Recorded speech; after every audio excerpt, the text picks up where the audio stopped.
The best coaches in the game, we really ain't playing. We regroup up in the Slack chat where the coaches debrief. We be piecing these puzzles, occupy the chunk of the pie.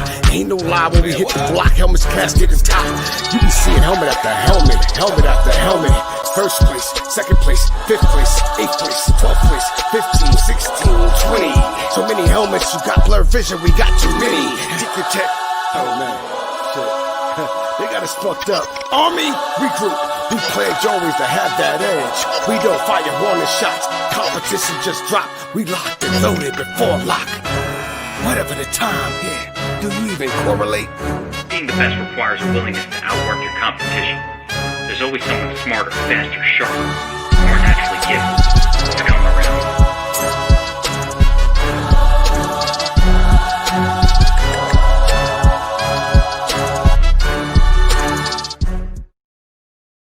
What's up, everyone, and welcome back to a very special edition of the Geeks Vegas Lines Show.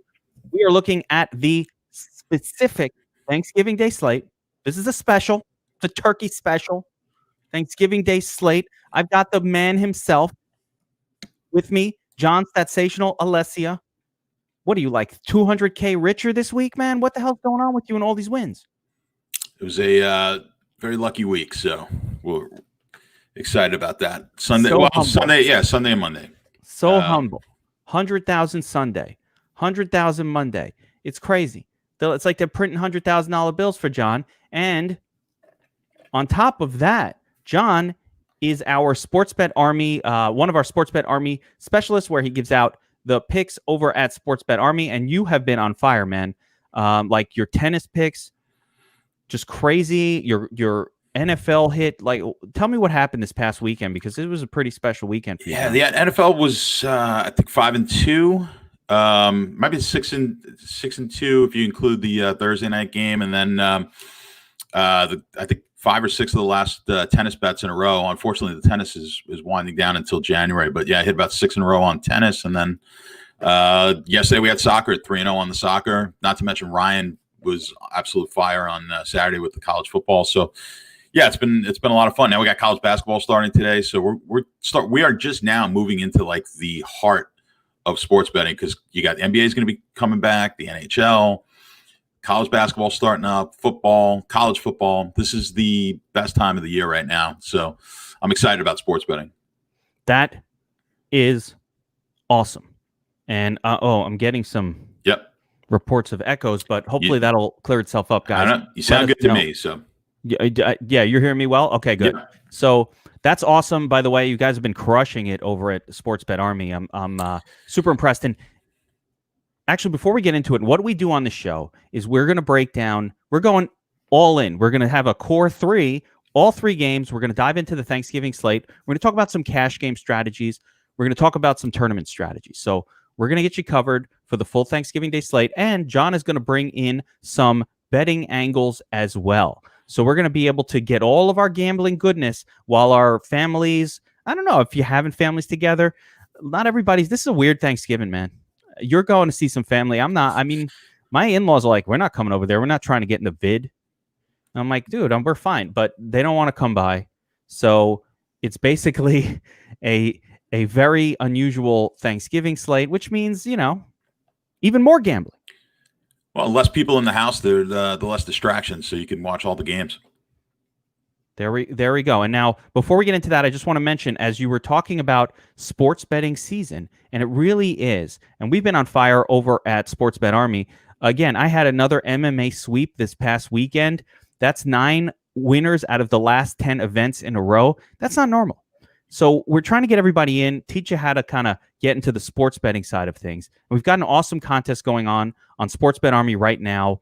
We're giving out $1,000 bills. I just gave one out on Monday night to any Pats. Congratulations on the $1,000 for your sports betting bankroll. We've got another contest going on like that. It's going to be a 50-person. One person will get the free the $1,000 bill. If you DM, it's for signing up for one of our sponsored sports books, the one that a lot of us use.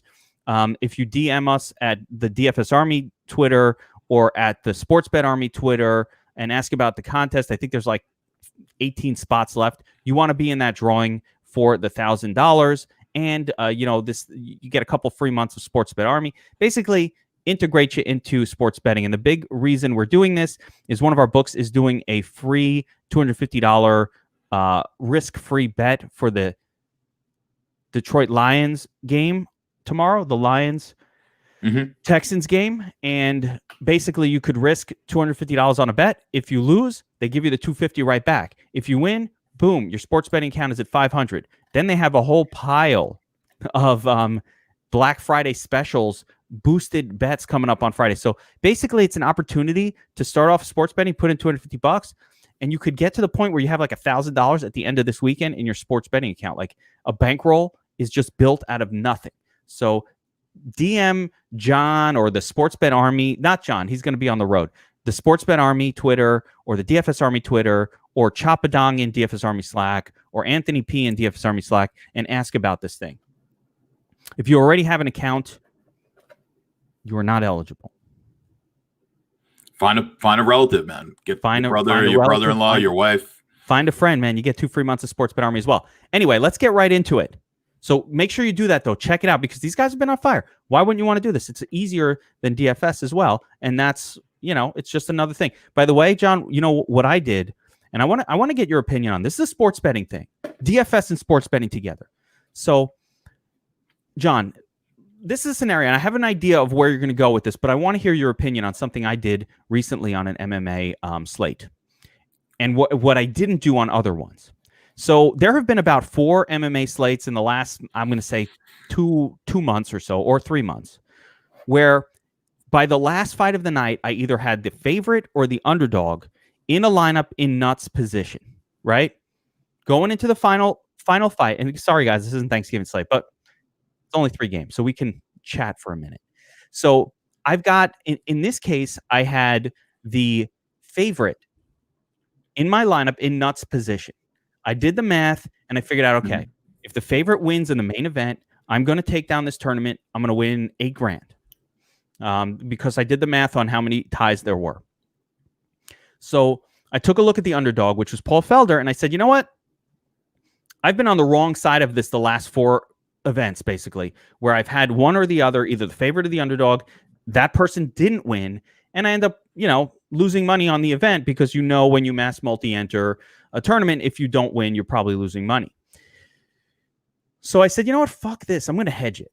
And I went in and I put a bet on the underdog, enough money to cover all of my entry fees and a little bit of profit, which at that point was about $1,500, right? So I put a $1,500 bet on Felder at, I don't know, it was like plus 200 odds or something like that. I was going to win back $3,000, which would have turned me into, it would have covered all my bets. It would have made a nice little tidy profit, even if I don't win the tournament. Now, of course, Rafael Dos Anjos ends up winning, and hey, I take down the tournament. I lose the $1,500 essentially that I used for the hedge. Then I started thinking, this has come up like 4 or 5 times for me personally, just in the last couple of months.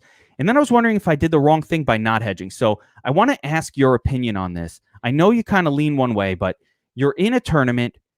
You know for a fact that you're either going to win or lose the tournament. You can now measure how much money you might win if your fighter wins the fight, right? Do you think it's a wise decision to hedge those situations? All right, so I'm going to say it depends, and I'll try to be brief. I'm usually not a big fan of hedging. Often when I get this question, it's usually like on a future, like a Super Bowl prop. So let's say you bet, you've got the Tampa to win the Super Bowl or something like that. They get to the NFC Championship game, and usually people are, DMing me and want to know, should I hedge out of it? And in those situations, and I've done it mathematically for everybody. It's generally, it's always a negative EV play. You're probably slightly negative EV here, but in this instance, I don't mind the hedge because what you're doing is lowering your variance. And with DFS, if you play consistently, and I would imagine 95+% of the people watching this right now are fairly consistent DFS players. And if you play GPPs, it's high variance. So I like to be able to, I'm going to pay a little juice because that's what happens when you put a bet in, right? You're not putting a bet in with any edge when you take Felder there, right? You're just taking a bet for the sheer fact that you want to hedge it. Yeah. straight hedge has nothing to Right. do with where the line was at that moment. Right. So if you're doing that, you don't have any sort of a model or system that's saying, make the bet on Felder. All you're doing is hedging. It's a negative. The bet itself is negative EV. As soon as you place that bet, it's a negative EV bet because the house is taking their cut on that bet, right? So it's probably not the true odds of Felder winning. But I don't mind paying a little bit of juice to the book in order to lower my variance. So I think what you did on that is probably a smart play because you're not often going to be in a situation in DFS where it happens in MMA because you get down to that last fight and you did the math.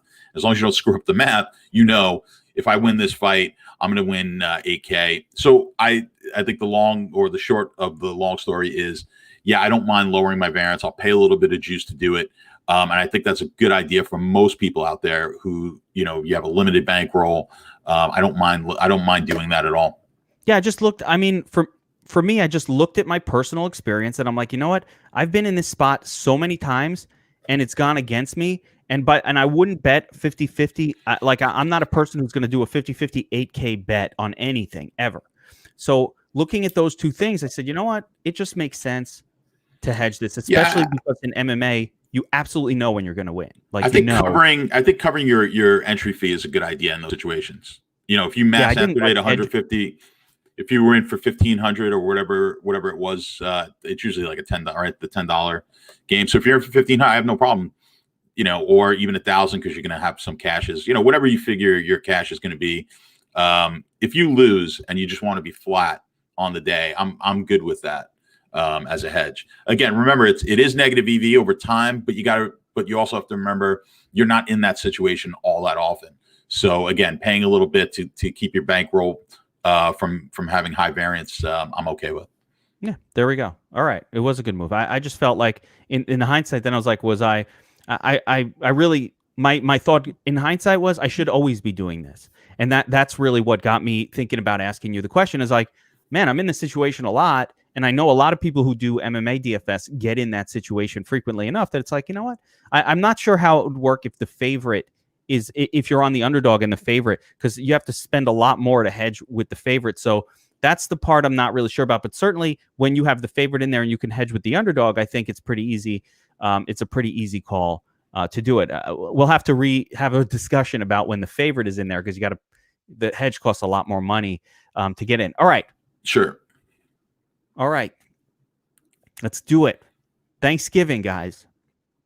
One of my favorite slates of the year. We're going to go into all three games in depth. We're going to look at all of the players here and all the quarterback positions, all the various position groups, and see what we can come up with cash in tournaments. So let's get started here, John. First game of the night, we've got the Texans taking on the Lions, and this one is far and away the highest projection on the slate, 51.5 point total, 3-point spread in favor of the road Texans. Now, the first question I have, two poor defensive teams. Stafford looked pretty bad with the thumb last week. Should we give that any sort of mind at all? Or, how the fuck do we know if his thumb is okay kind of thing? Because that's a big factor in how to break this game down. Because I think if the thumb was messed up, this line seems a little high to me in terms of the game total. What do you say here? You got to remember, I'll get this question on injuries a lot. And if you don't know something that everyone else, if you know something that everyone else knows, that's a different story. But we all have the same information. I have no special information on Stafford. Everyone watched that game last week. Everyone saw how bad he was. Yet the line is still, or the total is still at 51.5. So that's, to me, I go by that. So they're not holding much weight into it as far as the number, the bettors, the bookmakers. So I'm not going to put a whole lot of weight. I'm just going to assume he's going to be fine. I know people now, if you want to take the stance and go against that, I mean, we have to take stances in DFS and in betting and whatnot.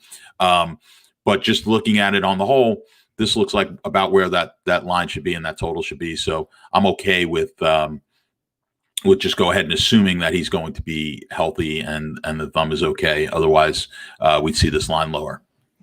Yeah, I like that. I like that thought process because that's one of those things that tortures my soul. I'm like, I really think Stafford is in a good spot here and no one's going to play him.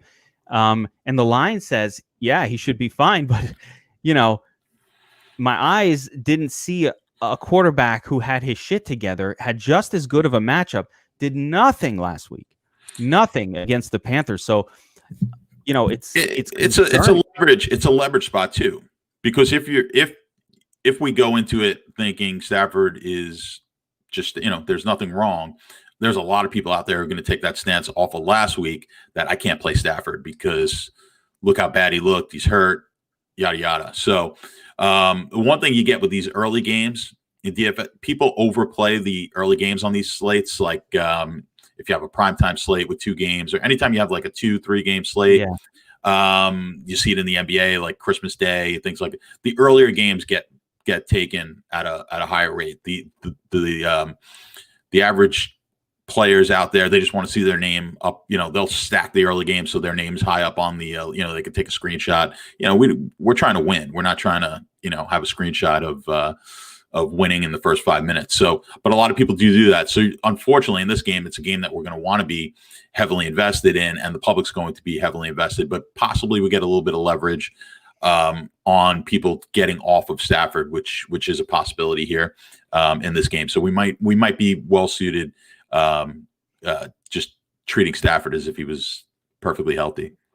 Yeah, I mean, I do think that's an absolute leverage spot because people are just going to feel gross about that. The other thing that people are feeling gross about is Duke Johnson. People are calling him Puke Johnson everywhere. Even in my friends and family, like Thanksgiving Day Turkey League, season-long level, we do a little Thanksgiving Day contest, and even in that chat DM, everybody's like, the minute Duke Johnson was picked by someone, everybody's throwing up puke emojis, and no one wants to play Duke, and so I actually think there's some leverage there as well, as crazy as that sounds. But let's take a look at this game as a whole, right? I think that Desean Watson stands out. I think clear head and shoulders above the crowd as the best quarterback play on this slate from a raw projection point of view, from a recent performance point of view, pretty much from a matchup point of view, from every point of view, he stands out as the top dog.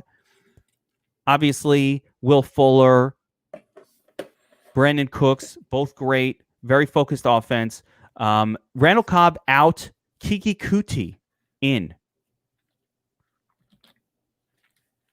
And then, they don't really throw to too much else. Akins and Fells are splitting TE reps here. And then, of course, there's Puke Johnson. So I think that Will Fuller and Brandon Cooks are right up there as 2 of the better and higher owned wide receiver plays on the slate. Anything stand out to you in the matchup or the approach or from a tournament perspective when I think that you're going to see, because Watson is going to be the most popular quarterback on the slate, a lot more of Fuller and Cooks than maybe even should be there? Yeah, I think you pretty much nailed it. Yeah, I'm looking at the Dom station myself. I'm going to pop it up here. We've got Cooks and Fuller. The projected ownership is like 60% almost on Cooks and Fuller. Yeah, look at Terry McLaurin. So here, because isn't this interesting? Can you see this on screen? Because everybody's going to be on Desean, they're going to stack with Cooks and Fuller more than anyone else. So you're going to get Fuller and Cooks. Terry McLaurin, who has the highest raw projection and is probably the best play individually on the slate, only 36% owned potentially or projected. So he's projected lower because no one wants to play Alex Smith, maybe. I don't know. Interesting. Yeah, well, I mean, obviously you're going to get Desean Watson is going to be the highest owned. I think on these short slates, you're better served for certainly being short the highest quarterback. I don't like to get over on the highest quarterback. There's too many ways these other quarterbacks can be the nuts. So my suggestion certainly in MME is going to be under on Watson. Where we have Stafford at? I got to look at that number, but it's much lower, 22%. So you're going to probably want to be over on Stafford, under on Watson, I believe, in this game. That's the way you're going to want to look at it. So while this game is good, so everyone's on the Houston side of this game. You're going to make money. I mean, you talked about the I had a good weekend Sunday and Monday. I had the 2 underdog quarterbacks. All right, in those lineups. This is going to be a similar situation where you're going to have really good leverage here. You've got a good game, at least on paper here, the Detroit game. Your leverage is going to be on Stafford, shorting Watson, long Stafford. I mean, that's where you're going to get it, because if this game goes off, both of them are going to have to go off, and then you're banking on the fact that Detroit maybe wins this game, or Stafford just has a big game. So that's way too big a disparity. Like 2-1. We talked about this before. Is Watson a 2-1 favorite to beat Stafford? Absolutely, he is not. But you're going to get 2-1 odds, so to speak. When you say beat him, you mean total fantasy points? Total fantasy points. Yeah, not in the game. Certainly not in the game, but total fantasy points. Top of my head, I don't know, maybe Watson's like a 130 favorite or something like that against Stafford. Without looking at it too closely, 140, even 150, but he's certainly not 2-1 favorite. So that's how you have to look at these things. It's easier to do it in the short slates because you don't have many options to compare against. But yeah, I'm not going to be shocked if this isn't even the game, even though it looks like the best game, if this isn't even the game where the stack is the winning stack. If you're going to focus on this game, I would say if you're playing a single lineup, 3 entries, something like that, I wouldn't even use Watson. Even though he looks like the best option here, just kind of go somewhere else. There's only 3 games, and there's just going to be too many people on Watson for you to have a chance if Watson's the nuts. Certainly if you're not MMA. If you're doing 150 lineups, it's a different story. You're going to want to be a little diversified here with 3 games. But certainly putting in a small amount, 20 or less lineups, I might just fade Watson altogether. Yeah, to be clear, what John is saying, and I agree with this, you're looking at the projected ownerships as of right now on screen.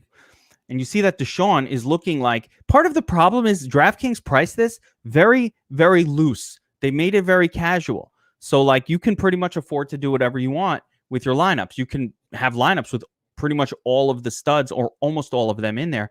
So they made it very loose, and that's going to push everybody to Watson. I get it. It's the right play. I mean, if you look at Watson's projection, raw projection, he's a solid 20% higher than every other quarterback. He's projected around 25 fantasy points, whereas these other guys are projected at best 18 to 20 fantasy points. So he is standout heads and shoulders, but he's also more expensive.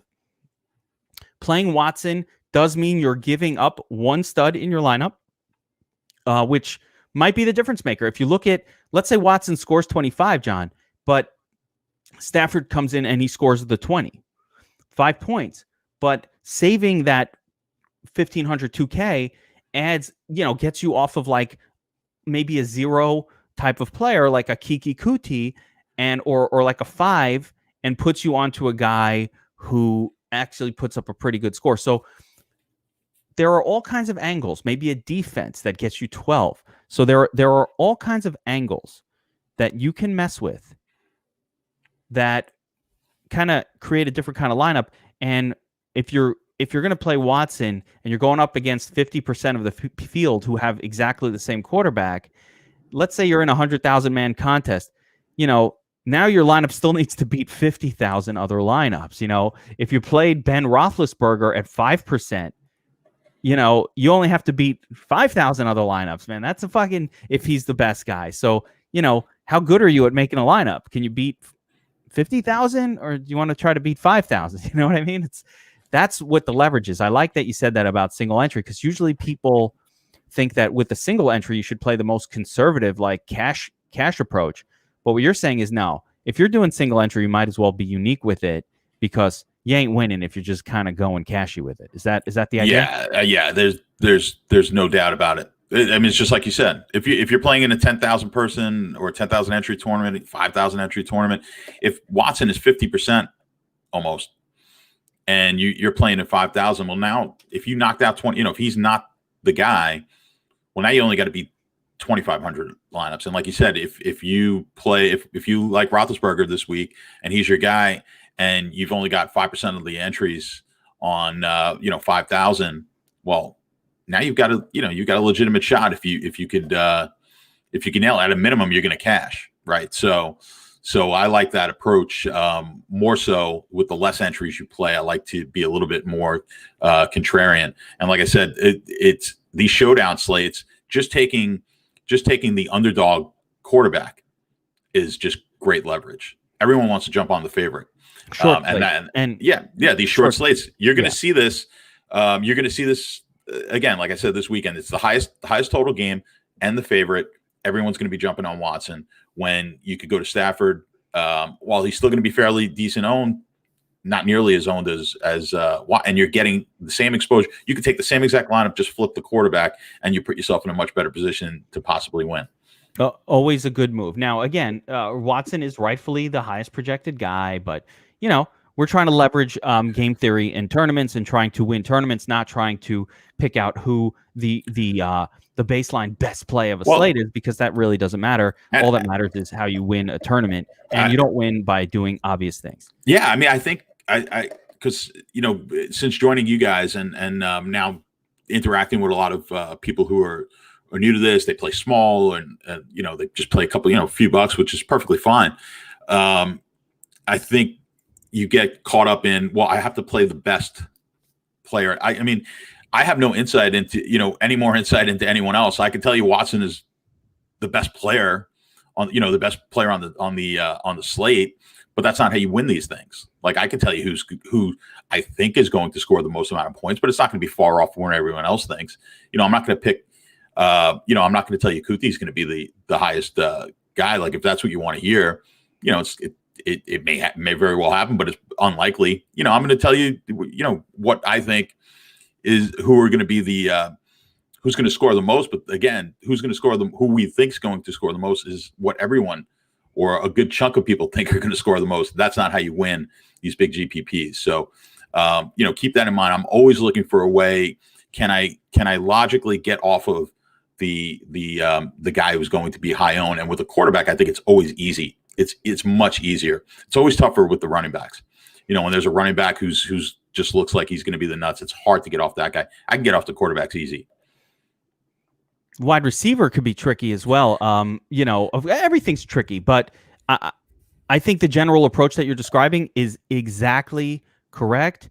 And it's probably the thing that your casual players don't do the most. Now, if you want to play cash games, let's turn it around and we do the opposite. We're going to play these high-owned guys, and it's going to be just fine. That's what we want to do in cash. So we're gonna click on those. We're gonna look at who's the highest owned, and they're the highest owned for a reason, and we're gonna play them. So let's continue with this game, because we jumped a lot into strategy here. It's gonna be hard not to, but on the Texan side, there's nothing to worry about. We know who the players are. Will Fuller in a great spot. Brandon Cooks. Maybe even in a better spot. I don't know. He's a little bit higher PPR guy. This is the first time that Will Fuller in a while doesn't have a bad matchup. Like, he's had bad matchup after bad matchup, elite cornerback after elite cornerback, for weeks and weeks in a row. And this is finally, let me show you what I mean, John. I haven't played Will Fuller in weeks because I haven't been excited because Stephon Gilmore, Denzel Ward. Not this matchup wasn't bad, and he smashed. Green Bay, Yair Alexander. Tennessee, not a bad matchup, and he smashed. You know what I'm saying? So what he's done is, when he's had a good matchup, he is smashed. But when it's been, against an elite corner, he's still fine. But we haven't played him those weeks, and he's had his down weeks. So this is a week where he does not have a bad matchup. Wait. Is that official? What's that? Ravens-Steelers games postponed. Oh. Well, that changes things. It doesn't change the things all that much, actually. No, it's not a game. Well, yeah, it's going to change. Obviously, it's going to change ownerships. But so they're going to play that on Sunday. Well, the question is, are they going to change the slate? They're not going to change the slate. We're going to have that game now on Sunday. Yeah, they're just going to roll it to Sunday. See, now you guys change the slate. So you guys are going to have change to wait. The slate, my mind. I think they should change the slate. They should. It'd be nice to have a winner on Thursday night. Now we have to wait for to collect this big money until Sunday. Now I don't even know what we're supposed to do. Wait a second. Do they? If they can't change it, or they pull that game out, and they just make it a 2-gamer. Yeah, they could pull the game out, and then they would not use that game because they won't be able to add it to the main slate on Sunday. So they might pull the game. We'll have to see what they do. But that just made this really awkward. Yeah, I don't know if we're now dealing with a 3-game slate or a 2-game. But hey, whatever. I like a 2-game slate. I love a 2-game slate, even more than a 3-game slate. Yeah, really, definitely throws a curveball. We'll find out. I don't know what they're gonna. They might make a decision. I'm trying to think. Yeah, they might make a decision. My guess is they'll keep the game in and just make the slate run for the longer period of time. That's my guess. But they'll open up. Maybe they'll open up another slate for just a 2-gamer. Or, I mean, there's enough time. They could just pull it from the slate and say, hey, everybody, get those guys out of your lineups. That game is out. Yeah, this is I would imagine they keep it in as well, just because there's too many people. They'll just get so many complaints of people who put lineups in early and are traveling, and now they can't. They're in another state and they can't change it. There'll be all that sort of stuff. So my guess is they're going to keep it, but we'll see. All right. Well, we'll have to see what happens there. If, assuming they do take it out, or that there will be another slate that pops open that really focuses on just the 2-game contest,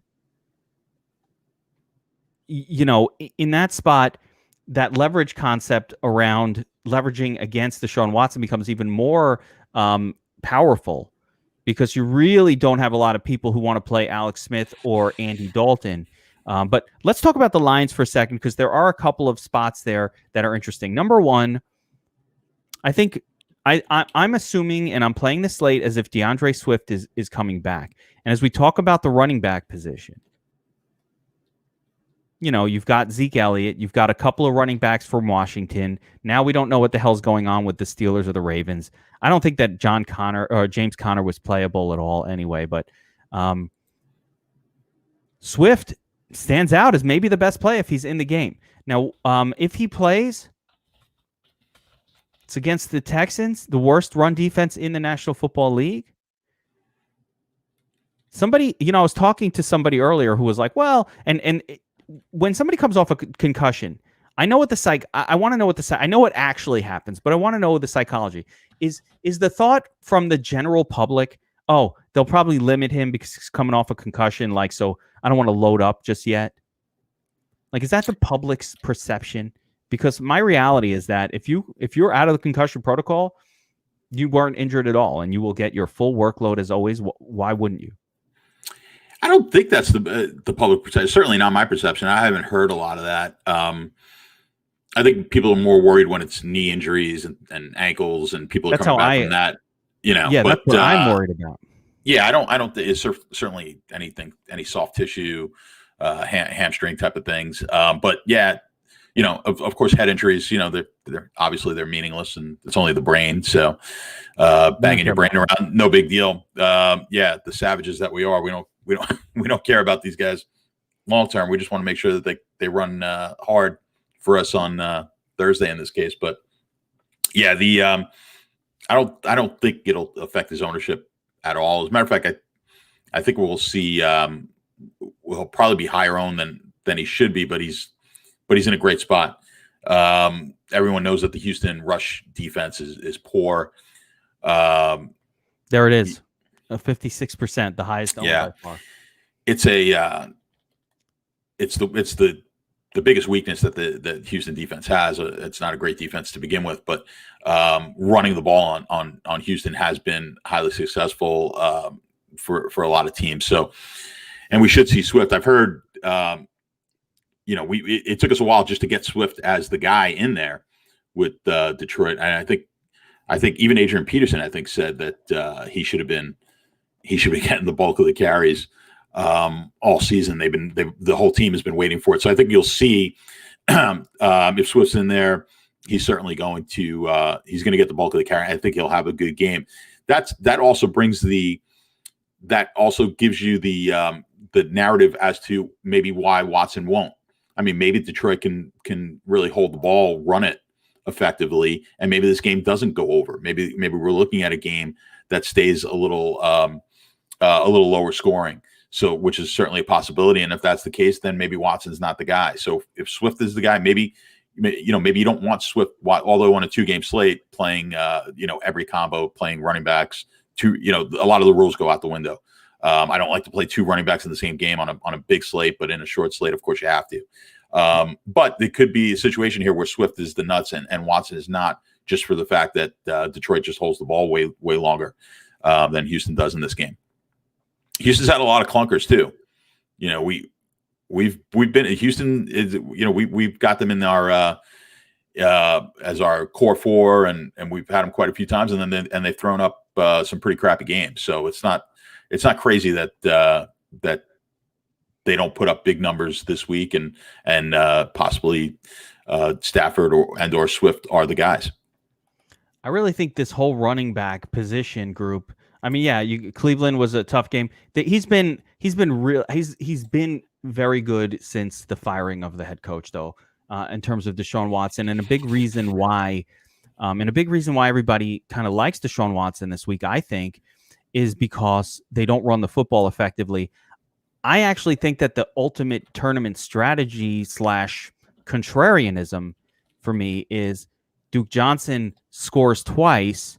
That's what holds Desean Watson back. Now, it sounds impossible to think that Puke Johnson could possibly score twice in any game, even against Detroit. But to me, that's the main leverage point, because Desean Watson, his superpower is that the Texans do not run the football effectively. So every touchdown, he's involved, right? He's involved with every score. So what happens in a random game, and we know this shit can happen, where, they get down to the 1 yard line, Duke Johnson smashes one in. We get down to the 1 yard line a second time in the game, Duke Johnson smashes one in. And all of a sudden, the Texans do their normal thing. They put up their general 28 points in the actual real life game. But because Duke accounted for 2 of those touchdowns, a couple of field goals, all of a sudden, like, all right, Desean Watson had a fine game, scored 18 or 19 points. So he does fine, but he doesn't smash, right? That's, to me, the biggest change in the formula for the Texans that could cause Desean Watson to have a less than stellar game. It would really be, to me, if Duke was smashing in touchdowns. He's got let's see. Let's see what Duke Johnson's let's get a look at his projection. Receiving yards, 150 rushing yards. Yeah, so they're projecting 7.6. How many receptions? 3.5. So they're giving you 4 receptions, 25 receiving yards, 420. That's 6.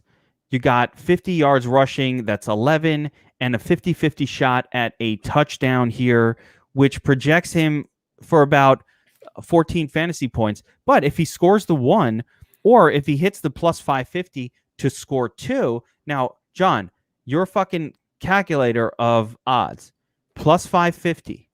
Let's call it plus 500. What's the actual odds on that? Is that like 12.5%? Well, the plus 500 is obviously juiced, right? So his true odds are probably closer to. Well, there's a plus 800 here too. Yeah, he's probably closer to 10. He's probably 10-1 to score 2 touchdowns, probably. So you're giving him a 10% chance, right? Yeah, scoring 2 touchdowns. If he does that, that's a 10% chance. I'll take a 10% chance at trying to win $1 million. You know what I mean? The problem is, so it's not that Duke is going to be low owned and he's going to win you the million, but I think I want to play Duke without Desean Watson in that lineup. Like if I'm making a Duke, like if I'm doing a single entry, I want to do a Duke Johnson, no Desean Watson approach. You could also play them together, but I think that will be a popular combination. I just think the Duke without Desean, that's where you get that leverage against, all right, Duke scores twice. Desean has a down game. Of course, Desean Watson can throw him a touchdown too, so who the hell knows? But, I'm just looking for little angles that we can consider. Yeah, here. Watson, obviously, the chances are pretty good he's going to score 25 points. Again, what you're looking at is let's assume we've still got the full 3 games that we're choosing from. You've got 5 other quarterbacks. What's his odds versus the entire, the other 5 to beat them if he gets 25? If he gets 35, yeah, it's going to be real tough to beat him. If he gets 25, I like the chances of one of those other quarterbacks getting close, and obviously they're all cheaper. So, yeah. That's my logic behind doing that. And then what you're talking about with Duke Johnson, I like that as well.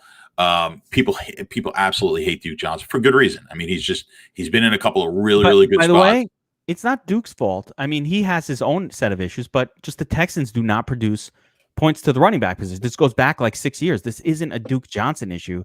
This is a scheme issue. Desean Watson, I'm telling you, I rode with Lamar Jackson in a freaking dynasty league. Not Lamar Jackson. Who was the running back for that team for all those years? In Detroit? Lamar Miller.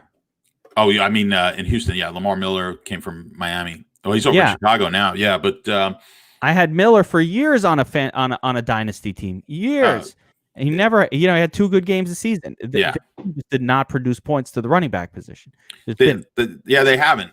But also keep in mind, so Duke Johnson is going to be a pretty good contrarian player. But oddly, he's showing his high owned, but I don't. Well, because there's just not that many. Because that's a game that we're projecting high points. You've got obviously Swift and Zeke on here.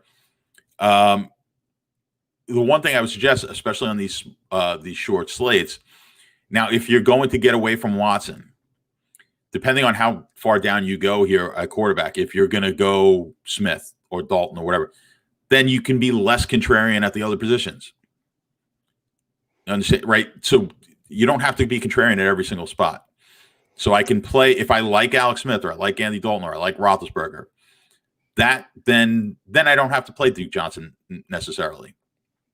We're giving you the scenario where a Duke Johnson is the play. It winds up being the guy because he gets he just takes the touchdowns away inside the 5. They just, Watson gets the ball, gets them down there, and then he winds up taking the touchdowns, and Watson only throws for 1 and Duke gets 2 and whatever. So that is a scenario, but just be careful going too deep into the looking at too many contrarian plays where you just have to get maybe a contrarian stack or the contrarian quarterback. Just throwing that out there so that people don't think what we're saying is just don't take the best play or the top play at every single position. If you do that, then if you do take Watson, that's where you better get contrarian if you take Watson stacks. And I don't even know if Duke's necessarily as contrarian as you need to be, but then you have to find other spots. You got to take some players that no one wants to play. So that's how you have to look at it. One of the things I like to do, if you take a look at my screen at the screen right now, when I'm trying to come up with tournament approaches, is the first thing you do is you want to kind of get what's the field going to do? What's essentially the most likely path that most people will take? And I just threw it up on screen here. What I kind of consider the most likely path that most people will take in this slate. You got Zeke Elliott and DeAndre Swift, top 2 running backs. Everybody likes to play the top running back. It's pretty common. And again, we don't know the deal with Pittsburgh yet. Desean Watson, easily the safest bet at quarterback. He's your cash game guy. Don't fuck around in cash games if you're going to do it. That's the guy who you play. You play the big time running backs, right? And so, and they're going to put in Mclaren and they're going to put Fuller and they're going to Cooks because everybody wants to play Fuller and Cooks with Watson. And Terry McLaurin's the best standalone wide receiver on the slate, not playing against Baltimore. You don't always, obviously I love Deontay, I love Claypool and those guys, but they're playing against Baltimore. So you don't really want to play them. So you end up with Terry McLaurin here. And then let me just throw away a tight end and something in the flex and boom, you're done. So I think tight end, you could go a lot of different ways. You could literally throw away tight end with like a Jordan Akins, and then you have a little more money here. But this is the general approach that a lot of people are going to use on this slate. So again, in attacking a tournament, you don't want this. This is not what you want to put in because it's too fucking obvious, right? You don't want to play the most obvious lineup in a tournament. That's what you should throw in your cash game. Something very obvious and somebody who's getting cute. Don't get cute in cash. Just play the obvious plays. But in tournaments, this is where we say, all right, what if Zeke Elliott has a bad game against Washington? We've seen him have a bunch of bad games. What if Washington completely dominates this game defensively? Oh, Zeke Elliott could have a bad game. You know who has a good game in that spot? It's where's my boy? Gibson. What if Gibson has the good game? Because, oh, now my lineup's starting to look different. I got a little money left. Now you could play Duke Johnson. Oh, wait, or you could play Amari Cooper or some other name here. Or I can go up and get in a Mark Andrews if that game is still on the slate. So that's even a mile different. Now I say, all right, I want Mark Andrews. Well, I can't fit him unless I throw in something like that. Oh, so each one of these moves makes it just unique enough to be a tournament level lineup. But you don't want to, but you can't even figure out what the shift is until you know exactly what kind of the most common approach would be for people in this slate. So, all right, let's continue to look at these games. Let's look at game number 2 here. Let's kind of take a little deep dive into Dallas versus Washington. Now, actually, we forgot to look at the power rankings, but we'll do that for this one as well.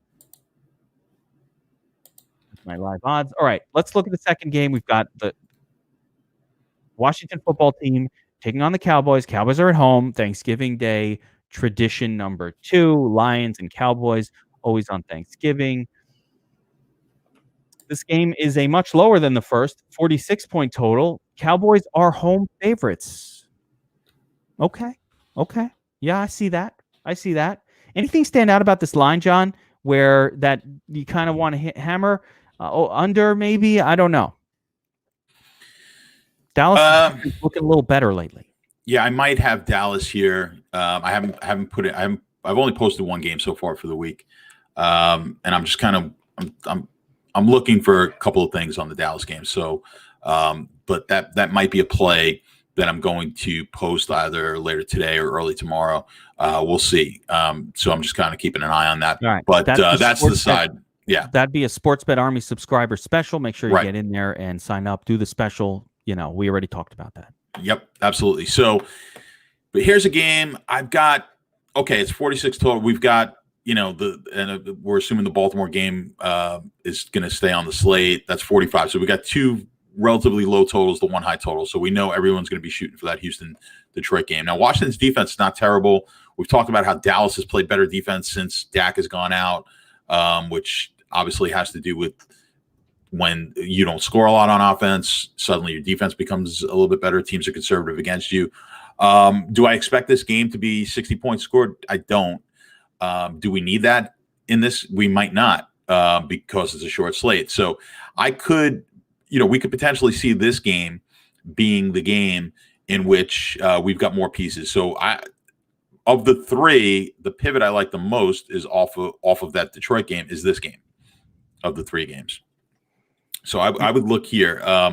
Even that we know Zeke, obviously, you talked about Gibson. But if you want to do some stacks, and we didn't talk necessarily about lineup construction in these games, I like the short slates, depending on the matches. But a lot of times I like to have a lot of players stacked in the same game. Sometimes you'll get like a 4 or 5 player stack in these games, win it. I've won a couple of like the afternoon slates in years past with basically hammering one game, and that's done it for me. So yeah, I'll have a lot of that. I think that you have to keep in mind too when you're making the lineup, and if you're just doing a one wide receiver with the quarterback and then coming back with the the opponent's wide receiver, and then you're just doing a stack, maybe a secondary stack, wide receiver. I mean, that's fine. I don't necessarily like that here in the short slates. I'm going to be doing 4 and even some 5 player stacks. We've seen in past Thanksgiving slates where one game stood out all above all the others. We've absolutely seen it. So that has been almost like a Thanksgiving thing that's happened before, where the first game or the third game is a turd, the first game is a turd, and there's like one game that goes off. So you needed more players. I tend to think that you're going to get those kind of game stacks anyway. You just will, because by default, they're going to happen, especially if you're connecting up.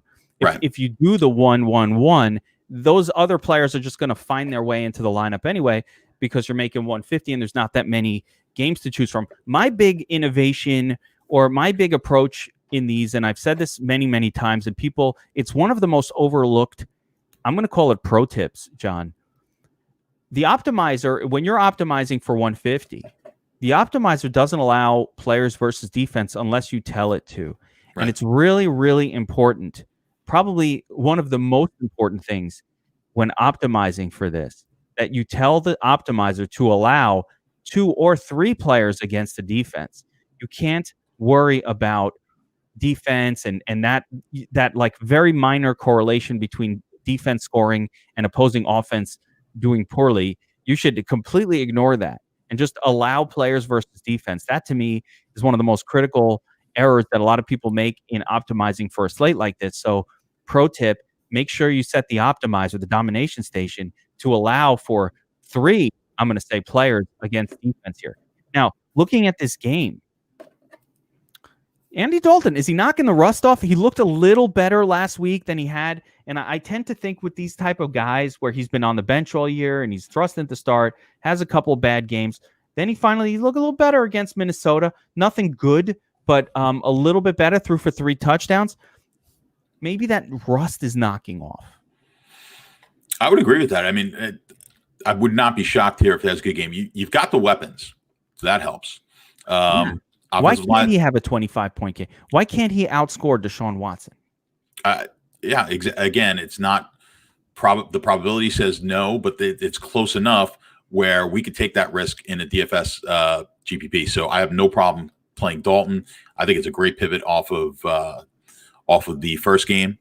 If you don't play the Watson or Stafford stack, I think I actually think, just looking at it, Dalton is probably would be my favorite option off of that game. So I do like that. And then again, that could potentially get you off of Zeke. Or what you could do is you might have a Dalton. We always say that we don't necessarily want the quarterback with the running back, but in these short slates, you have to do those sort of things, just like you want to play. And it's a great point you made on playing players against defenses.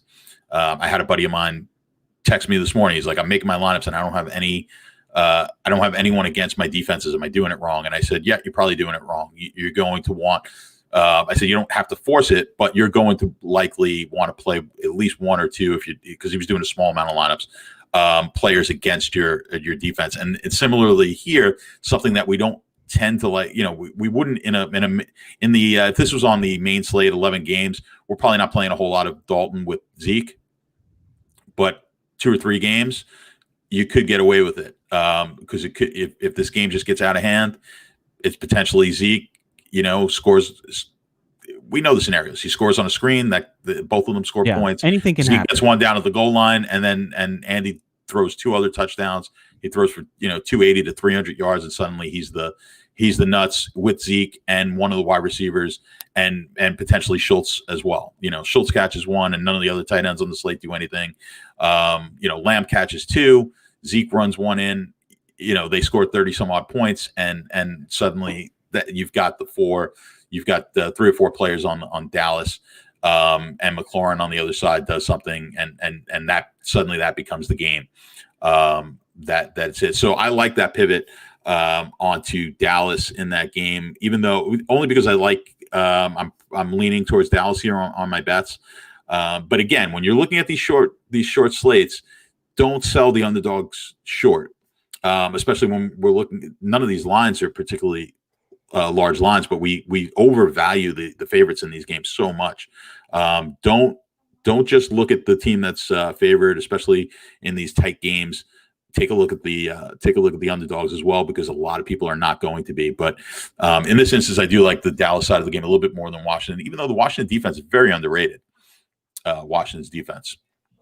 Absolutely. Now, a couple other angles on this one. Number one, Washington defense is pretty good, and they actually have elite cornerback play. So if we care about the matchups, and I don't always care about them that much, but if we care about the matchups, CeeDee Lamb going in the slot against Jimmy Moreland is definitely, for me, the best wide receiver matchup in this particular game. On the Dallas side, you're going to see Cooper and Gallup matched up against Ron Darby and Kendall Fuller. Hard to know which specific ones they will be matched up against, but it's going to be good corners, at least highly ranked good corners going up against both Gallup and Cooper. So CeeDee Lamb, my guy, stands out very nicely as a nice 1-2 punch with Andy Dalton. And I'm just going to pop up ownership on CeeDee Lamb here on screen. so we can see. But I think that CD will be fairly low owned relative to the 25%. So he's going to be fairly and less owned than Cooper. So interesting kind of leverage over to CD Lamb with Dalton, and you mentioned Schultz as an interesting sort of contrarian stack combination as well. In that sort of approach, I might bring it back with a Terry McLaurin, and there's a couple of like Turdley pass catchers on the Washington team that also could be brought back. Now, on that note, I keep saying the Washington side, no one's going to want to play Alex Smith, but Alex Smith hasn't looked all that bad, and we do know that the Dallas defense is capable of being very bad. They've looked a little better the last couple of weeks, but they're definitely more than capable. And by the way, Kirk Cousins just torched them. So they are capable of looking very bad. And that brings Terry McLaurin, Cam Sims, all low-owned, especially outside of McLaurin. Cam Sims, I don't even know who their wide receivers are. That's how low-owned they're going to be. Like, who else besides Cam Sims is even catching passes for Washington here? Dontrell and Steven Sims Jr. Yeah, I know it all looks ugly on Wednesday, but Thursday night sometimes you're like, oh man, win a tournament. Exactly. Hey, how did you take down 100K? Van Jefferson.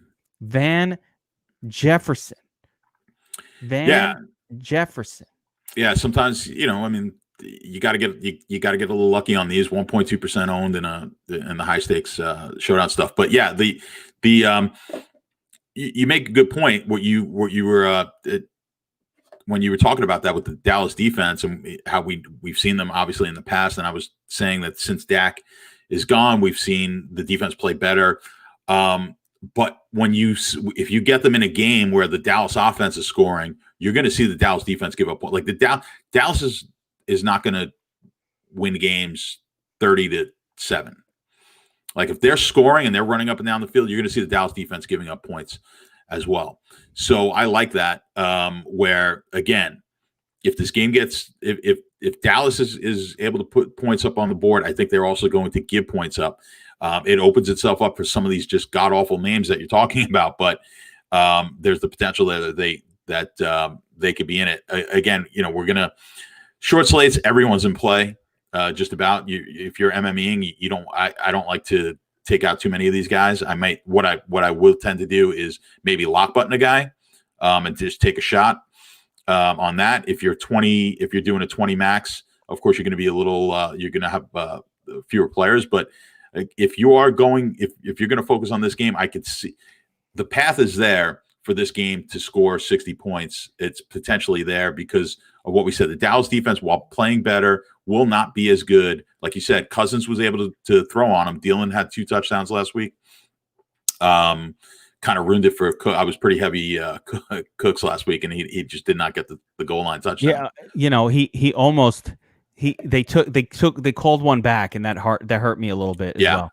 They called a touchdown back. He didn't get the bonus. So like if he gets that touchdown and that bonus, that was like a 10, 12, 11 point turnaround on Brandon Cooks. It was painful for me because I was in great shape. The Henry touchdown actually cost me the early. That I would have hit the 100K. Oh, wow. I would have won 100K on the early if not for the Henry overtime touchdown. So I had really good lineups for the main, and then Thielen and Allen, who was high owned, they just started pouring it on, and I needed Cook, and he just wasn't getting the touchdowns. It's the way it goes.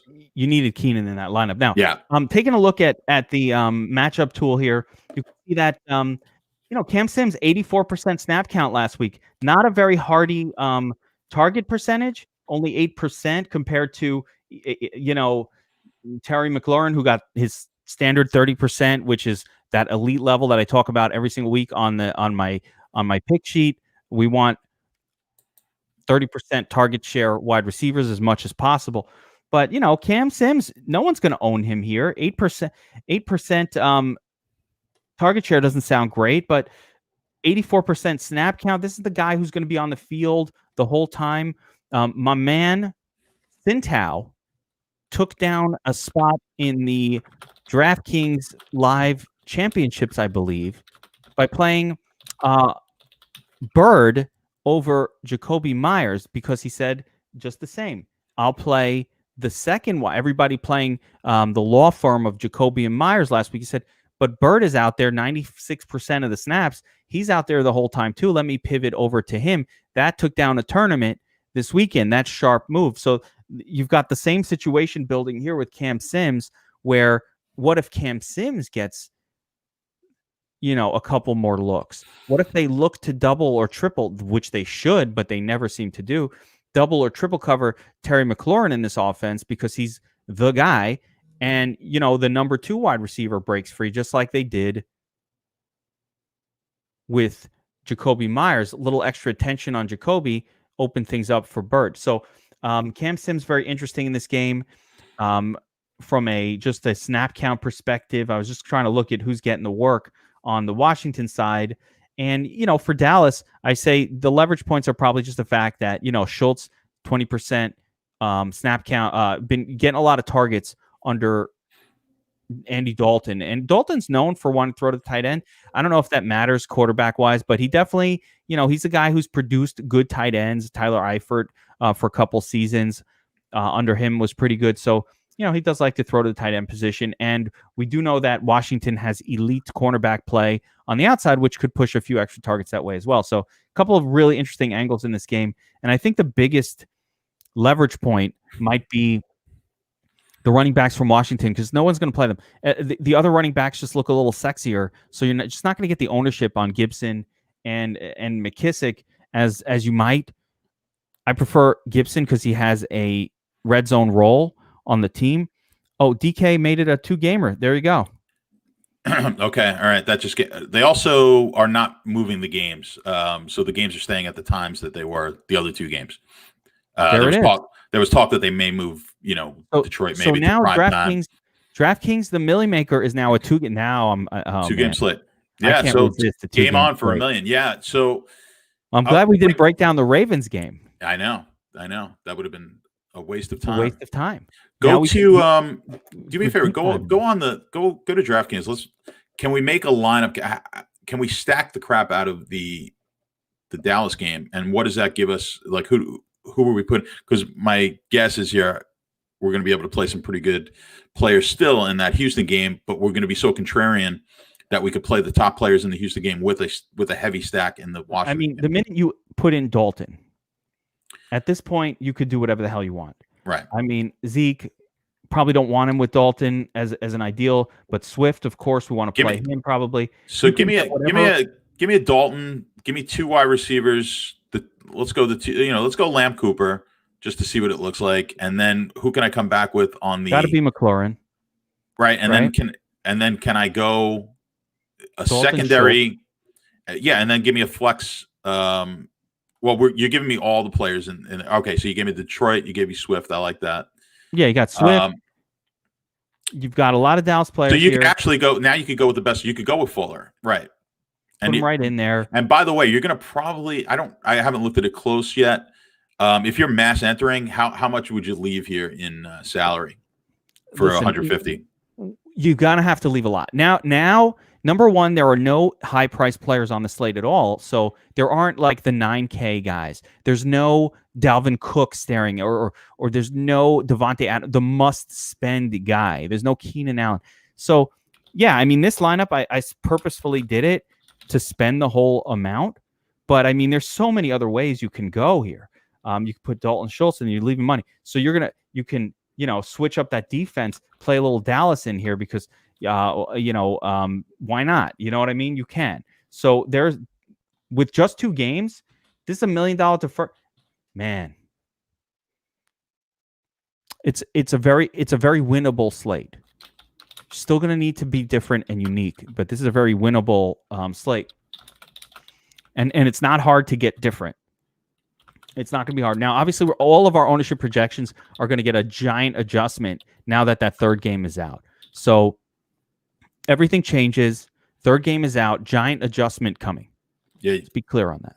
Yeah, the pricing. It's because they're pricing this based on what they think the slate was going to be. So your pricing is going to be off. So you got to be really flexible. Don't give yourself some room on the salary. We could have the winning lineup here could leave quite a bit of salary. I mean, the trickiest part is really, how do you again, Watson is like the shining jewel even more now. It makes it harder. It makes it harder to fade it because now you've got, we're talking about 5 quarterbacks. Now you've only got 3 quarterbacks to go to beat them.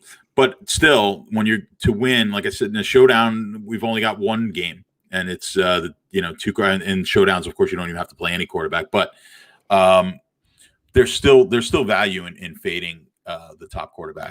So there's always value in that. There's fewer opportunities for somebody else to beat him, and there's more opportunity where a Desean Watson lineup that leaves a lot of money on the table is actually what wins the nuts. So there's a few. This is going to be exciting. What's his ownership go to now? So I mean, what do we have it at? We were at 50% with 4 games, with 3 games. It's right. Probably going to be in the 65% level. I've never seen a quarterback, even in the 2-game slate, go over about 60%. I don't care who he is. Yeah, you might get that here, which is just, obviously he's the best quarterback on the slate. But I mean, if you're playing him and he goes off, the chances of you even cashing are low.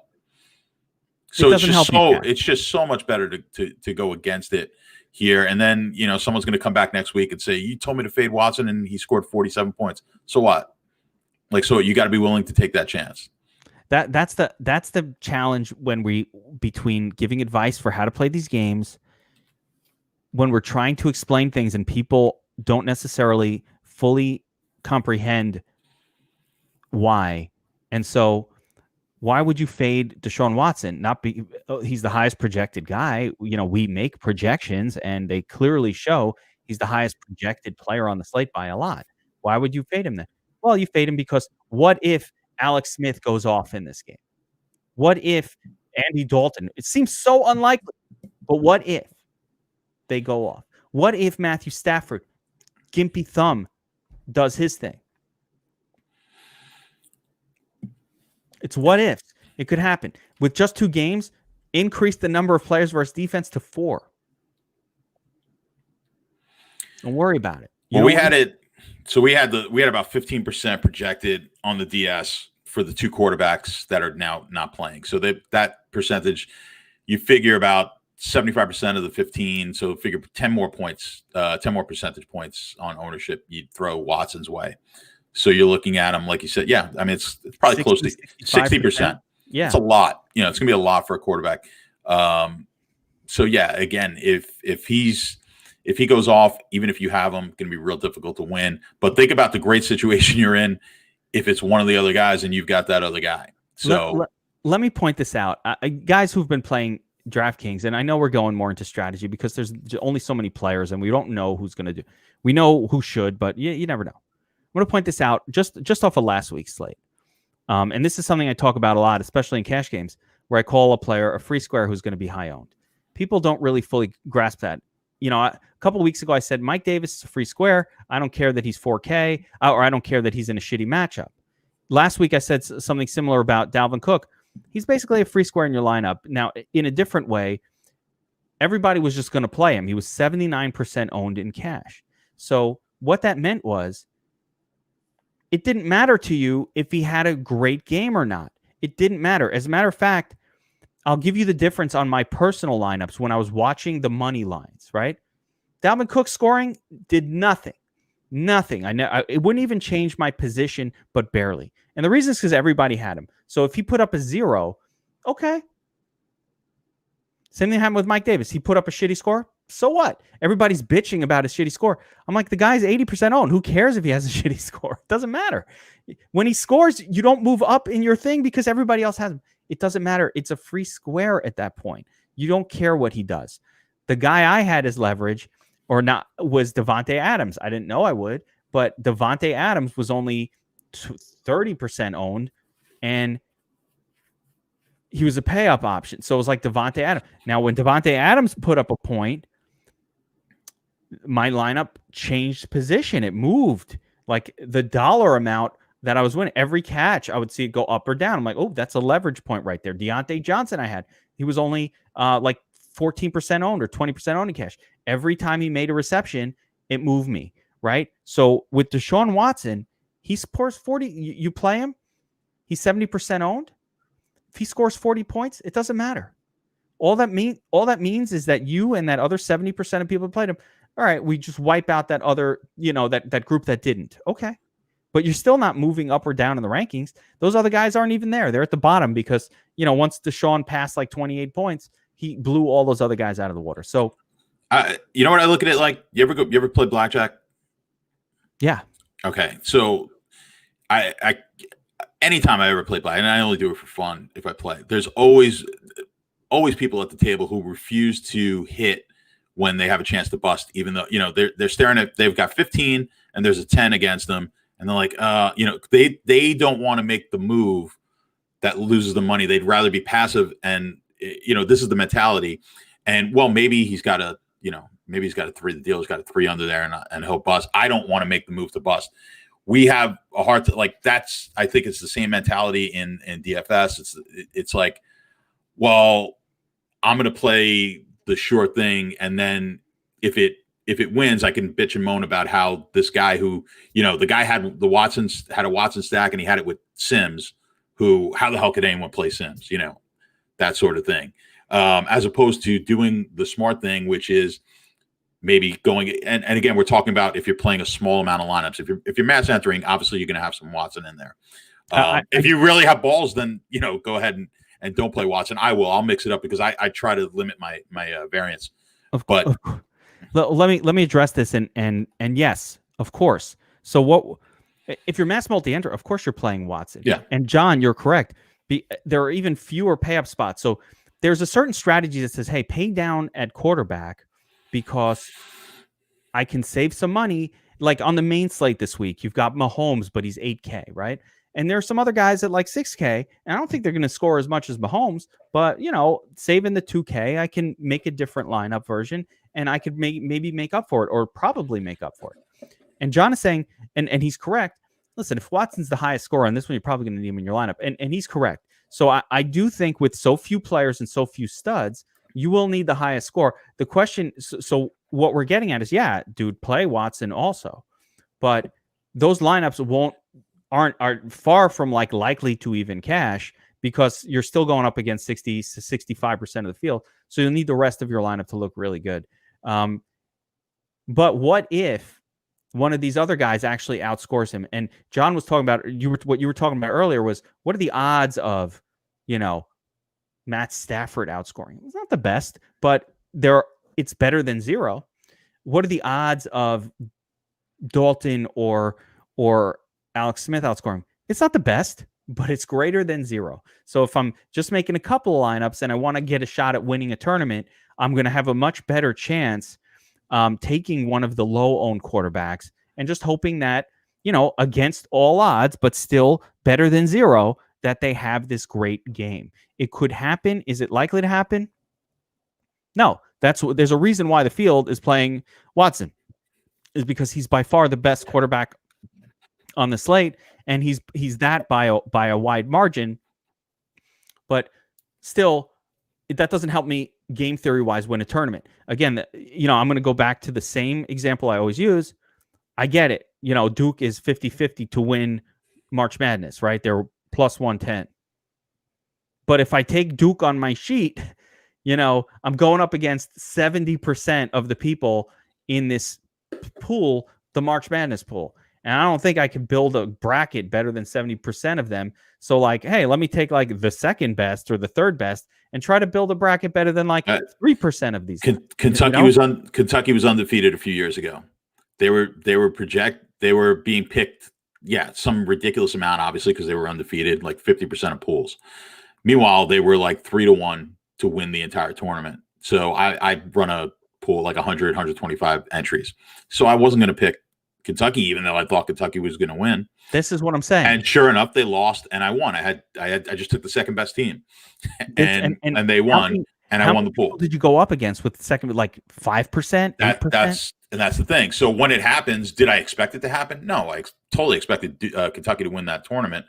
Funny enough, my mom I beat my mom out. She had Kentucky winning all, and she picked tremendously for the entire tournament. I think she picked 50 some odd right out of the 63 games, but she had Kentucky to win it.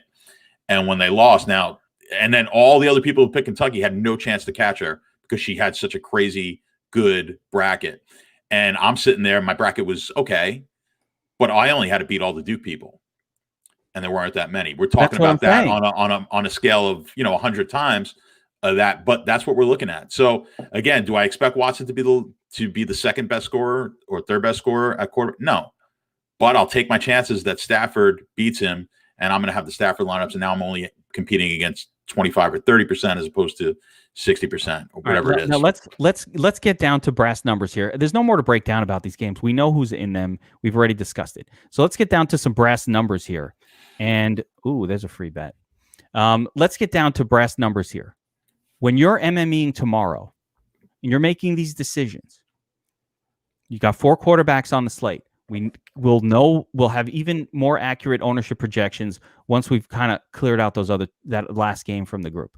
How much Watson, how many you want to be below the market on Watson, you personally, or are you going to hit the field? You're going to be about 60%. You're making 150 lineups. Maybe you're making 300 lineups. You found a second contest opened up so you can load up. I know you're I'm going to max out every contest that exists guy. How much Watson exposure are you getting tomorrow? Yeah, for me in mass entry, now as we're killing it. Like, hey, don't play Watson. I'll probably be in the 40, 50%. I'm going to be under the mark because I have to. I like you said, I play a lot of these, and I need to limit my variance. Like, I'm okay if I chop it, 100 ways or something like that. I'm okay with that, which is going to happen often. I can't. In playing the volume that I play, I'm not going to be a total, I'm not going to totally not play them, but I'm not going to be over the market. If I played that, like, I don't know if they've got that $3 20 max game or they do. They always have. Okay. Yeah. The $150 3 max, like things like that. I would absolutely have none in those games. So like, that's a game I'm going to sit. I might either just pick one quarterback and stack it, have 20 different combinations of that one quarterback, or I might take 2 quarterbacks and play 10 and 10, something like that in the 20 max. The 3 max, I'm going to probably play one quarterback and play a few combinations and see if it works. But you should not be, when you're playing 20 maxes and 3 max, you should not be playing the favorite top when it's a quarterback. Someone asked the question, can't you get different elsewhere? Sujit had mentioned, can't you get different elsewhere than the quarterback? You can, but here's the thing. The quarterback's the most likely where the weaker quarterback, like the less owned quarterbacks, have a greater chance of being in the winning lineup than, let's say, the 10th or 12th wide receiver does on this slate. I could get the third best quarterback on this slate who has a much better probability of being in the winner, and I don't have to get that crazy with the rest of my lineup. I want to clarify this for everybody because I know when we say these things, sometimes you get a little confused. What John just said here, and I agree with it. John said, listen, he's going to mass multi-enter, and he'll still be on Watson 40 to 50% of his lineups because Watson deserves to be that. And if I'm making 150, then, if I got 75 Watson lineups, I actually now do have a reasonably good chance of making a version of it that gets to the top of a tournament, assuming that Watson does what he's supposed to do and leads all the quarterbacks in scoring tomorrow. But what he's saying is, if you're going to enter not 150 or not 300 lineups like what he's like a mass multi-enterer would do, but if you're just making 1 or if you're just making 3 and you're in one of those kind of contests that allow for just 1 or 3 lineups in there, then he's saying he would not use the favored quarterback because if you're just making 1 lineup and you're going to put the favorite in there, it feels like you're playing to cash and not to win, and you should be playing these tournaments to win, not to cash. So in that sense, it's really more of a game theory move where you say, all right, if I'm MMEing, of course, because I've got to cash, I got to do my stuff, and I'm giving myself enough opportunity when making 150 that if Watson is the nuts, I still have enough versions of that lineup that I've got a reasonably okay chance of hitting the perfect one. But if I'm just making 1, I'm going to throw 1 bullet out there. Now, John, I'll throw a different thought process, and it's not a money-making process. It's more of I'm watching the games on fucking Thanksgiving, and I want to have fun watching my players do well. Now, in that sense, being contrarian is not going to do you that good, because the chances are Watson is going to have a good game, and you'll be watching it going, oh, fuck, right? So you're emotionally going to have a problem with that, because it's the first game. You see him go off, and you're like, I'm done. So number one, what I'm going to say is don't only make one lineup. It's Thanksgiving, and you want to watch both of these games all the way through with a rooting interest, okay? So don't just make one. Make a few. Give yourself a chance to enjoy yourself on Thanksgiving, or join Sportsbet Army, do the MyBookie deal, right? And you can now be rooting for a team to win the first game, a team to win the, you'll have other reasons to watch, because this is for entertainment too. So I don't want to kill somebody's day where they put in, Andy Dalton, and he looks like a shit bag like he normally does, and he puts up 5 fantasy points, and you're like, what the fuck? My Thanksgiving is... Don't ruin your Thanksgiving over this. You know what I mean? Like, I'm going to play from the casual having fun side. Don't ruin make a few lineups. But the game theory, and what John's really talking about, is much more of the game theory, not the emotional, I want to enjoy my Thanksgiving day. I mean, my fucking relatives are annoying the shit out of me, but at least I got bets going that I could pay attention to. You know what I mean? So don't ruin your Thanksgiving over this stuff.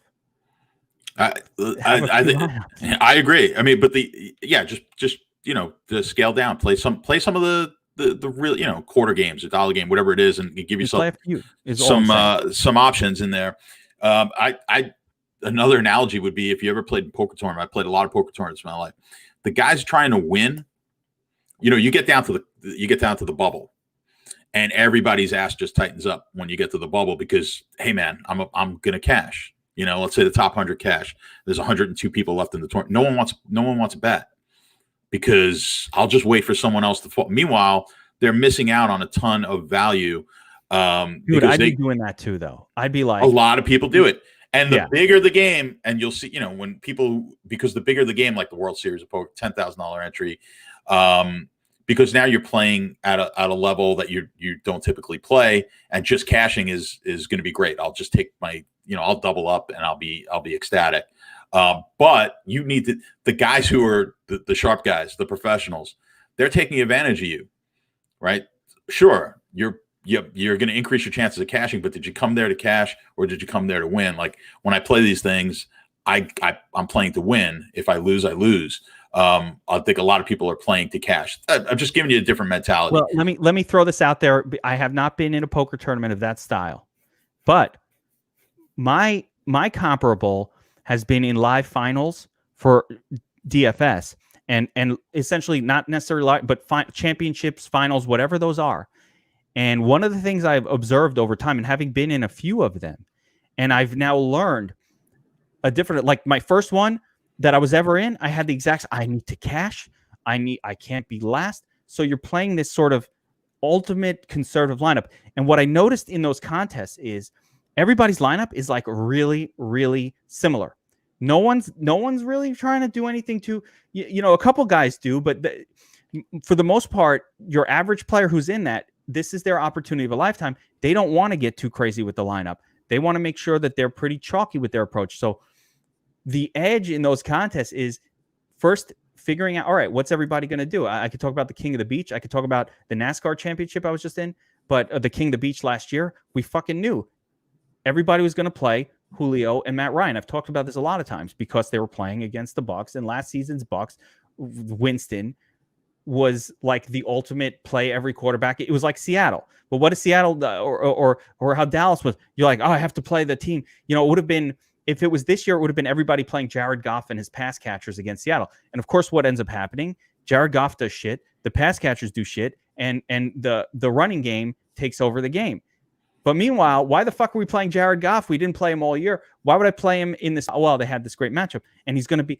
But if he's going to be 60% owned, you want to pivot off of that. So think about this in just life. How many people want to be? Have you heard there's a thing about just in the animal world, right? So they were doing this study on zebras, right? So they couldn't distinguish between the between the zebras. So they paint one of the zebras red, and what happens? That zebra gets eaten, right? Because now he stands out in the pack, right? So we have this. It's innate inside of us to sort of want to be part of the pack. We don't want to stick out because you could get eaten alive. You look like an idiot. You look like a moron. No one wants to look like an idiot, right? So it's really hard. Like an idiot. So it's always easier to lose with the pack than it ever is to lose out on your own. It's the reason most people don't become successful in business or don't, because they don't want to take. And I'm not saying there's anything wrong with being part of the pack. It's the best way. It's the easiest way of survival. As I said, not to get eaten. It's a good way not to get eaten. But it's those people who aren't worried about getting eaten who take the risks in life, and they're the ones who actually wind up creating these businesses and creating new products and make, millions, if not billions of dollars. But most of us don't have that. We look at those people and say, man, I wish I had a great idea, and I didn't, I had that idea, but you didn't do anything with it. So what's the point, right? You never pursued it. So I'd much rather live my life taking chances at maybe hitting big as opposed to just doing what everyone else does. So when people ask me, well, how do you win? I'm like, I'm not afraid to lose. So if you're not afraid to lose, that's step one. Don't be afraid to lose. Most people are afraid to lose, and I understand it.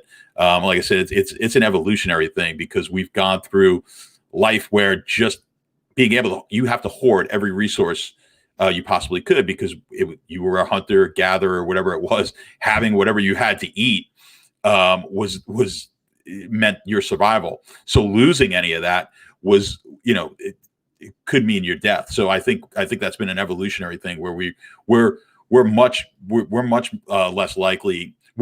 Think about what feels worse, losing something or winning something. Like it always feels worse to lose $100 than it ever is to win $100. You win $100, you're like, oh, it's great. You forget about it. You lose $100, you're like, son of a bitch. Like it bugs you for like the entire day, and then you can pick whatever number is that number that's going to bug you. That same number on the win side or the loss side, always feels worse on the loss side. Always. There's a whole psychological theory about diminishing marginal returns in betting and how, at some point, I'm really happy if I make 10 grand, for example, 5 grand. I'm really happy.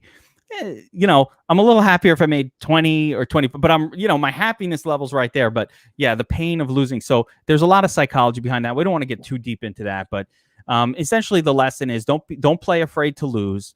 That's right. If you're playing afraid to lose, you're playing it wrong. You're playing MME wrong. You should be playing cash games afraid to lose. That's a fine approach.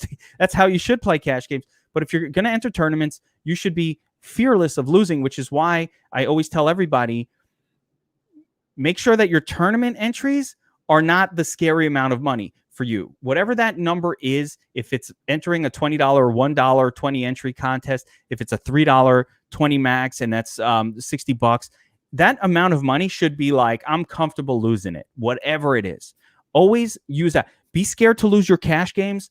Be comfortable losing. As a matter of fact, what I'm scared to do is finish in the middle on my tournaments. I don't want my GPP entries like in the middle of the pack. That scares me. I want them either at the front or last. I don't want them in the middle, which is why we talk about certain players and we say, hey, this is a tournament play. Why? Because 1 week he puts up a 0. The next week he puts up a 30. You're probably going to get a 0 with this fucker. But if he gets the 30, you win the tournament. That's how you approach tournament entries. This turned into, John, a big like MME sort of game theory discussion, much more than like breaking down these players. I think it's productive. I think hopefully people take something out of it, but you're dealing with a much shorter slate than we even expected. So there's only so much you can talk about the players. We know who the top players are. We've mentioned them, but what's more important is how you construct lineups as opposed to project. You can look at the domination station. You'll see who the top players are. How you construct your lineup is going to be the difference between winning and losing. Now, finding out that they canceled that last game of the slate, I don't even know what to do with myself. Like Thanksgiving evening, we're not going to watch football? We'll have college football tomorrow. Just spend time with my family? No. Hell no. Come on, man. You've been locked up for months with the family. You don't spend enough fucking time with the family. I don't. Yeah, you don't want to see them anymore. Now, maybe we download like Home Alone 2 or something. Make the kids watch it with us. Make the kids watch Die Hard, man. The greatest Christmas movie of all time. You know what? A Christmas Vacation. That's a good movie too. That's the plus EV move. Anything with Chevy Chase. There we go. Oh, no college tomorrow. Yeah, usually it's college tomorrow. I assume there was a college game tomorrow. No college. I think there's college basketball starting up though. Started today. Yeah, we gave out a bunch of games today. So all right, let me go into the finale here. Reminder: tomorrow, awesome games. Good luck to everybody. If you're watching this, you're not a DFS Army VIP subscriber, and you don't have access to these tools. You don't have access to the power rankings, the domination station, the matchups tool, John's leverage stat, just everything that we've got going on. Take a look on screen here, just a minute. For those of you who are watching this, look at NFL tools. These are the list of premium NFL tools that we have going on in DFS Army. And that's just the beginning. College football, golf, MMA, esports, soccer, college basketball, NBA is coming in a couple of weeks. NASCAR, it goes on and on. And don't forget over at the Sportsbet Army, that $1,000. And you had a real good chance. Go ahead, man. But yeah, everyone's got a real chance at that. You got to get signed up as DFS Army's VIP. Get in there. If you're watching this video, like and subscribe, all that good stuff. And of course, final reminder, we have the content. I just gave away $1,000 last night on a live drawing. This person, Any Pats, now has a sports betting bankroll of $1,250. You know, he's got serious money in there. You got to get in this contest. We're doing another drawing. 50 people are the total. There's a couple spots left. You'll be in a drawing for $1,000 in your bankroll that will be deposited direct to your sports gambling bankroll. In addition to that, there's a free bet on Thursday. We've already given out our pick for it, but basically it's a risk-free bet, $250. On Friday, they're coming out with a slew of Black Friday, quote, boosted bet specials. We will be there to help.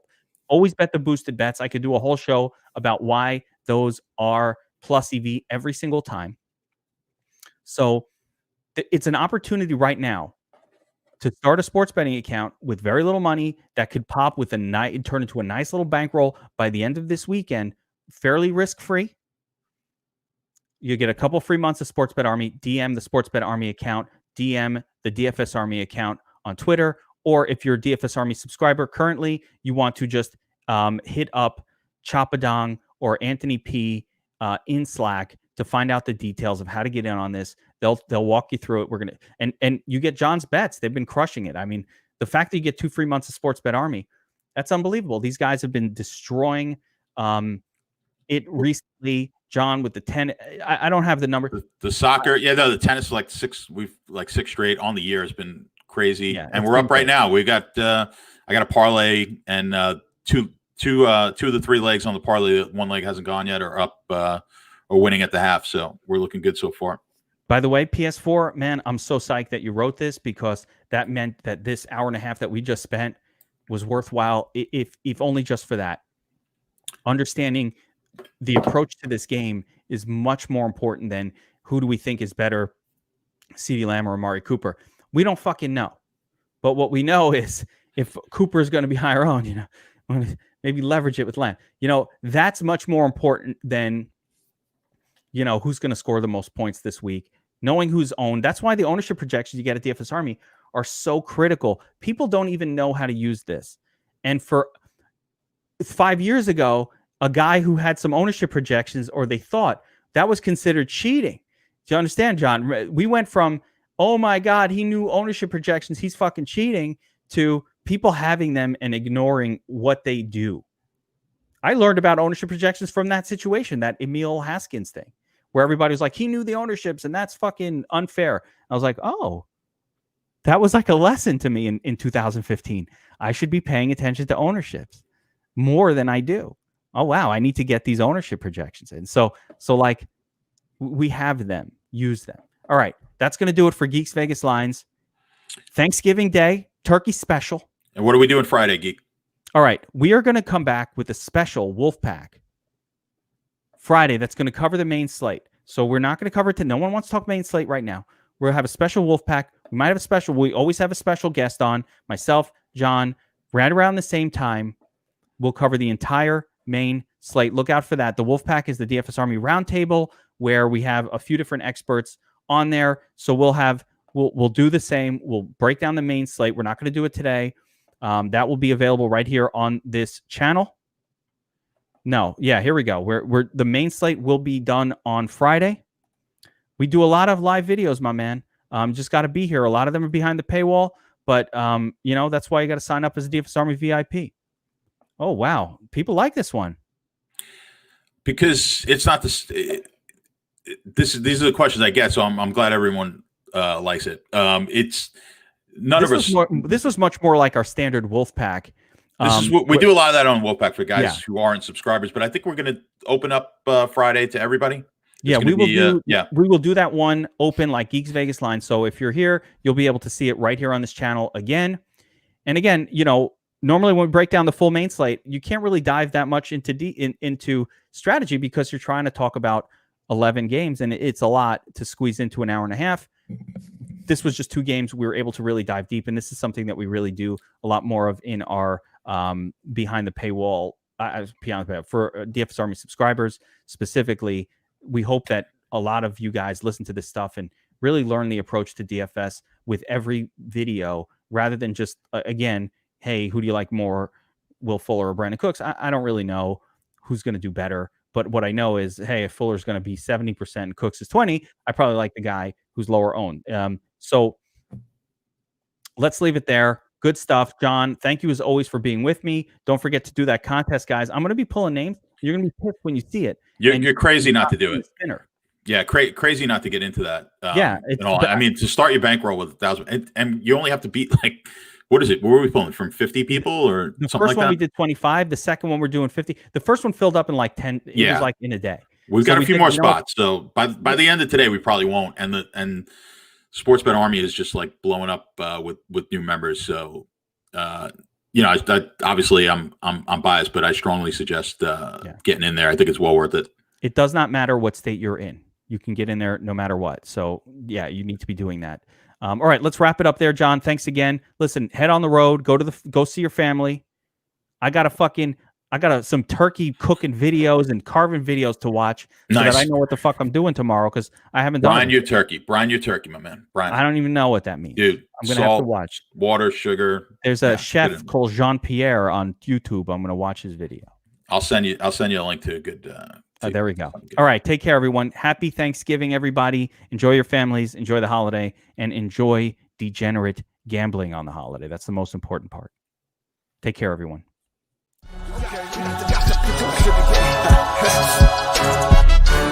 Got the best coaches in the game, we really ain't playing. We regroup up in the Slack chat where the coaches debrief. We be piecing these puzzles, occupy the chunk of the pie. Ain't no lie when we hit the block, helmets casted is top. You be seeing helmet after helmet, helmet after helmet. First place, second place, fifth place, eighth place, 12th place, 15, 16, 20. So many helmets, you got blurred vision, we got too many. Tick your check. Oh man, shit. They got us fucked up. Army, regroup. We pledge always to have that edge. We don't fire warning shots. Competition just dropped. We locked and loaded before lock.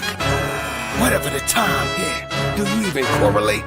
Being the best requires a willingness to outwork your competition. There's always someone smarter, faster, sharper, more naturally gifted.